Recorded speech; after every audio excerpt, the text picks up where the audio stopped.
mazina banyita Munyaneza Emmanuel. My name is MUNYANEZA Emmanuel. Undi mana n'abantu.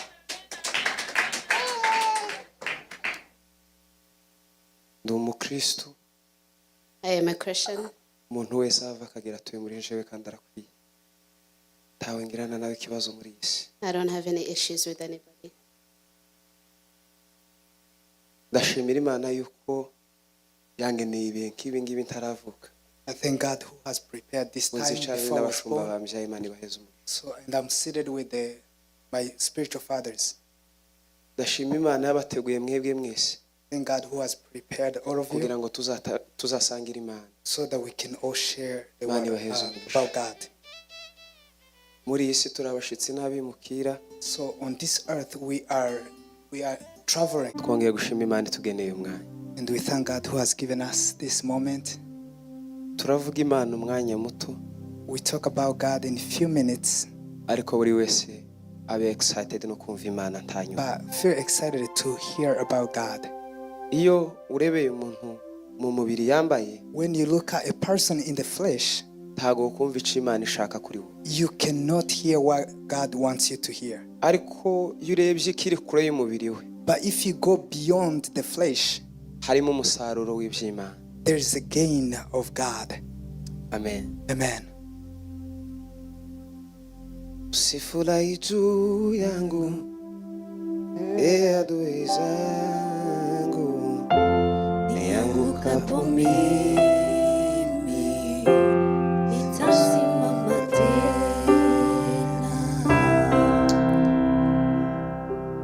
Bavandi naye makuru tugiye kubwirana. Those are the news that we're about to talk about. Let us build ourselves on faith. On faith. In the book of Hebrew chapter 11 verse 1, is knowing the things hopeful we are hoped to see without doubting. Faith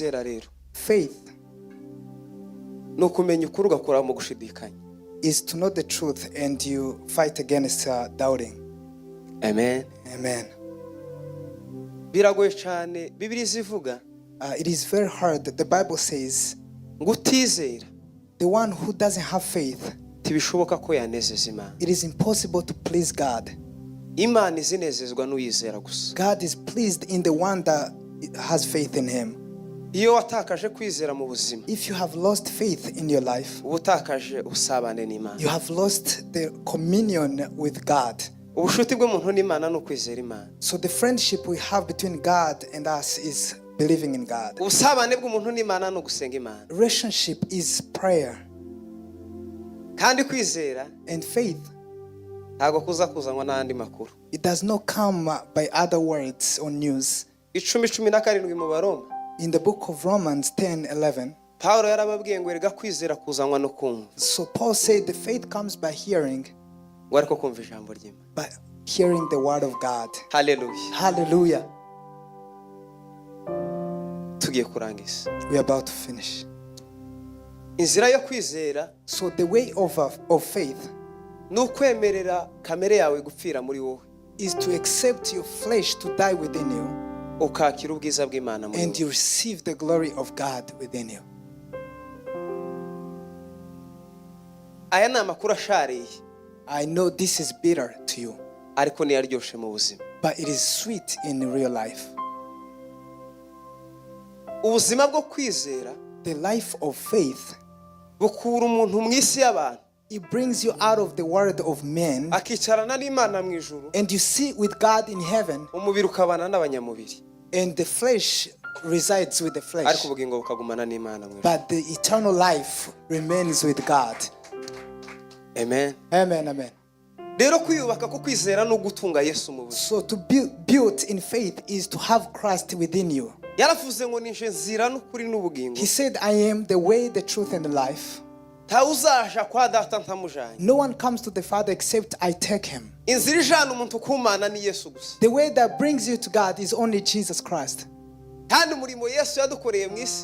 the work that Jesus did on earth kwari ukumenyesha ubugingo bwacu ko ari ubw'agaciro kuruta ikindi kintu cyose kibaho mu isi. Was to make us aware that eternal life is the most important thing on earth.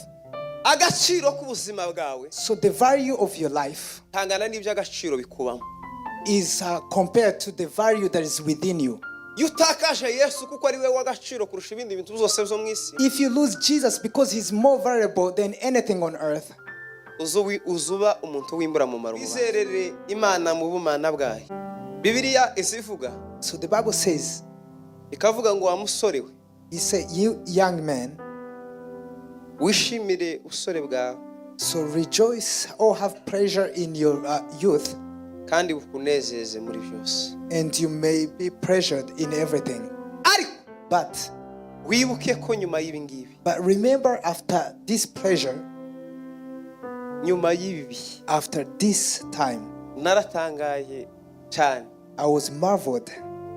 Ubusore So youth gusa imbaraga zirakumenya.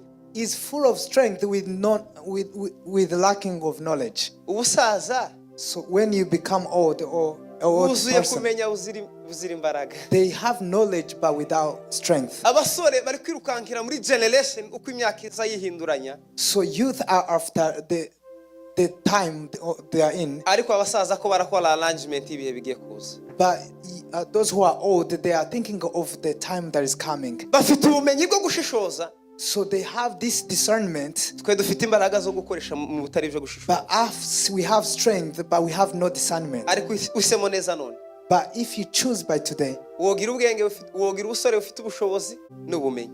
Ibuke ko ubusore ni ikintu kimwe. remember, being young is one thing, Ubusore ufite none buzaba bushize none ejo ntibuzongera kugaruka. Angeze bakizera n'uwo watumye. and to believe in the one that you have sent. Tibishoboka ko wagira ubugingo buzima utagira uwatumwe n'Imana. It is impossible for you to have eternal life if you're not sent by God. n'Imana niyo kwizeranya. Because the one who is sent by God he's truly God. Ni Yesu. Jesus Christ, who was sent by God. Hallelujah. Hallelujah. Uwo niwe Yesu gusa. Jesus is the only one that was sent by Uwo God. niwe turi gutangaza uyu mugoroba. He's the one that we proclaim all over the places. Kubera ko ari icyumweru cy'abasore, Because it's this week, month is for youth.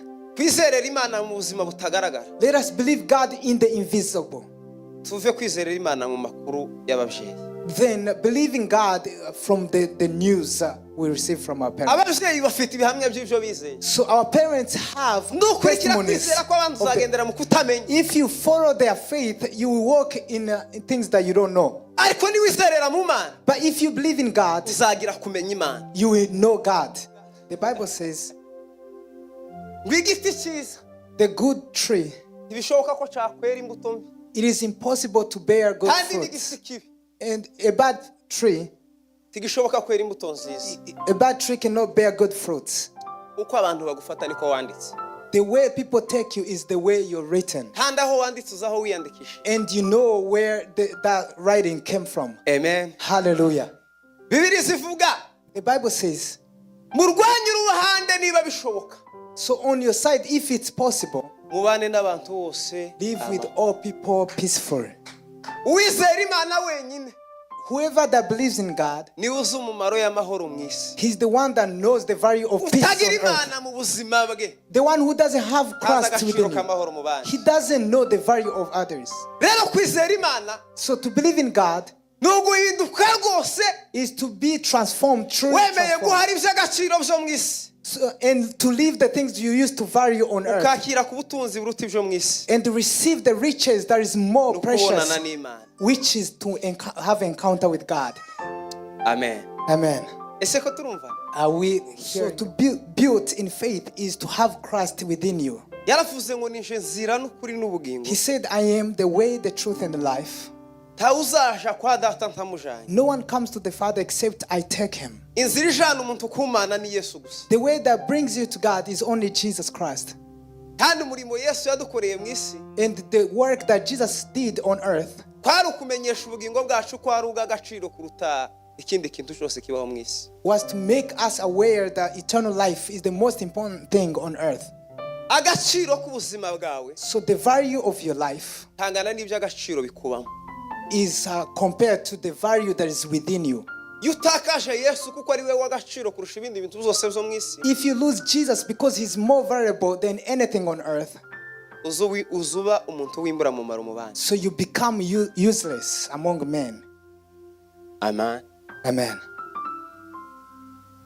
Rero kwizera Imana, So believing in God, bihera mu mitekerereze ishaka Imana. it starts from your thoughts that are seeking God. 12 Paulo yandikira Abaroma, In chapter 12 in the book of Romans, yarababwiye ngo nuko bene data ndabinginga. he said, brethren, I beseech you, Hallelujah. hallelujah, Kubw'imbabazi z'Imana yacu, by the mercies of God, mwemere mutange ibi.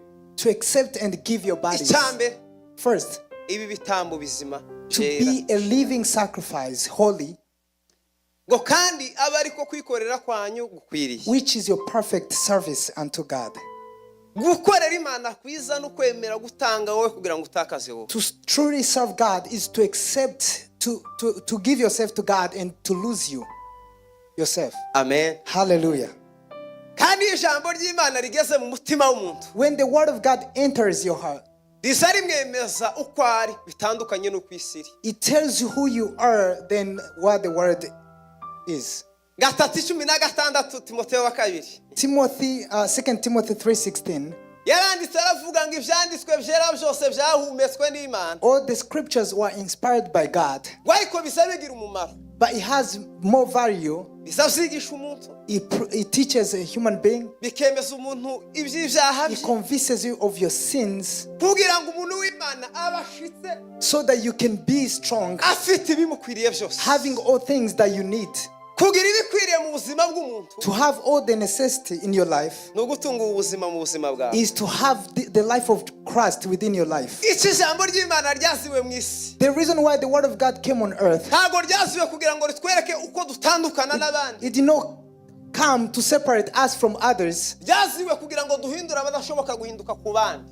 but it came so that we can change those who cannot be changed. Aya niyo makuru. Those are the news. Uru rwandiko rwanditswe n'Imana, rusomwa na buri wese mu bantu. That is read by Uwo all mubana people. n'urwandiko rwanditswe n'Imana, The one that you reside with is a rusomwa letter nawe from mu God. bana.